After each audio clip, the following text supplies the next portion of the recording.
सब मुझसे कहते हैं कि तुम छोटी हो, तुमने दुनिया कहाँ देखी है।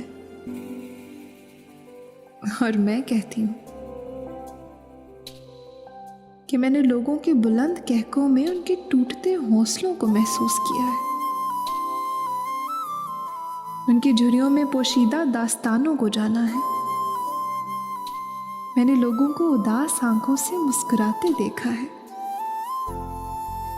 तब एहसास हुआ कि हम सब हादसों का शिकार हैं और सब पर अपनी अपनी एक कयामत गुजरी है जिसे कोई नहीं जानता। लेकिन हाँ, मैंने दुनिया नहीं देखी।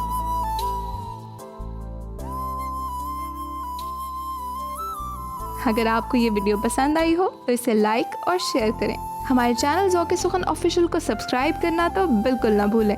बेल आइकन को प्रेस करें ताकि हमारी हर आने वाली नई वीडियो की नोटिफिकेशन आपको मिलती रहे।